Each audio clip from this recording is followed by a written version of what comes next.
एक बार की बात होती है, एक बार एक मूर्तिकार होता है, बहुत ही अच्छा मूर्तिकार होता है, बहुत ही सुंदर सुंदर मूर्तियाँ बनाता था। और एक राजा था, उनके लिए भी वो काम करता था, उनके लिए भी वो मूर्तियाँ बनाता था। कहा तो ऐसा जाता था कि जब वो मूर्तिकार किसी की अगर वो मूर्ति बना दे और जिसकी उसने मूर्ति बनाई है उसको भी अगर उसके बगल में खड़ा कर दिया जाए और उसकी श्वास रोक दी जाए, यानी उसकी सांस रोक दी जाए, तो और मूल रूप में जो व्यक्ति है उसकी और मूर्ति में कोई अंतर नहीं कर सकता था। इतना अच्छा वो मूर्तिकार होता है। एक बार क्या होता है कि उसके मन में ऐसा ख्याल आता है कि उसे अपने जीवन से बहुत प्यार होता है, बहुत ही प्यार होता है, वो मरना ही नहीं चाहता था। तो वो सोचता है कि अरे मैं तो इतना अच्छा मूर्तिकार हूँ, तो मैं एक काम करता हूँ, मैं तो भगवान को भी धोखा दे सकता हूँ या मैं मृत्यु को भी धोखा दे सकता हूँ। तो वो क्या करता है, अपने जैसी 11 मूर्तियाँ और बना देता है। तो वो सोचता है कि जब भी यमराज मुझे लेने आएंगे तो मैं ऐसी 11 मूर्तियों के बीच में खड़ा हो जाऊंगा, तो मुझे पहचान नहीं पाएंगे, और जब वो मुझे पहचान नहीं पाएंगे तो मुझे लेकर कैसे जाएंगे, ऐसा वो सोचता है। तो फिर वो क्या करता है, उन एक उसकी मृत्यु करीब आती है, उसका मृत्यु का समय आ जाता है, तो यमराज उसे लेने आते हैं। जब उसे यमराज लेने आते हैं तो वो उसी 11 मूर्तियों के साथ में अपने बीच में खड़ा हो जाता है। अब जब मृत्यु उसको लेने आती है तो वो बड़ा दुविधा में पड़ जाती है, अरे ये तो सब लोग एक जैसे दिख रहे हैं, अब मैं लेके जाऊं तो किसको लेके जाऊं। वो बहुत देर सोचती है, मृत्यु बहुत देर सोचती है, तो और वो वहाँ से फिर वो चली जाती है।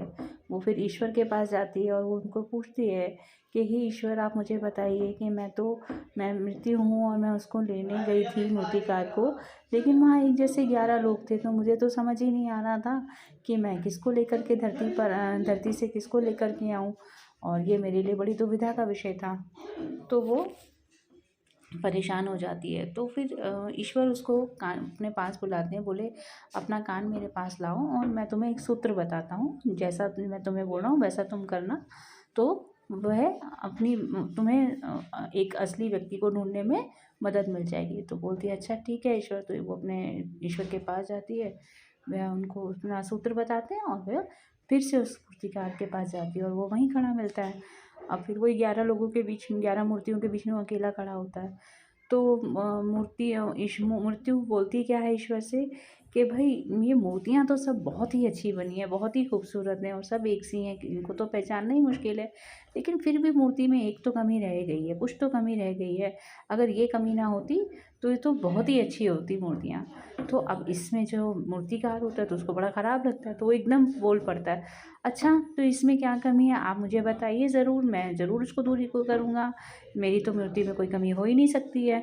बस जैसे ही वो ये बात बोलता है तो फिर मृत्यु उसको बोलती है कि भाई अब तो तुम्हारा समय आ गया, अब तो तुम्हारे अंदर क्योंकि मैं नहीं गया, और तुम्हारे को ये होता है कि तुम सब कुछ तो भूल गए, तुमने सब कुछ तो बना दिया लेकिन तुम खुद को नहीं भूल पाए, इसलिए अब तुम्हारी मृत्यु का समय आ गया, अब तुम मेरे साथ धरती से अब स्वर्ग में चलो, अब तुम्हें यहाँ से तुम्हारा समय ख़त्म हो गया है। बस जैसे ही वो कहता है तो इसीलिए कहते हैं कि जो भी लोग हैं, जो उनकी भी मृत्यु है या जीवन का जो सच है वो तो आना ही है।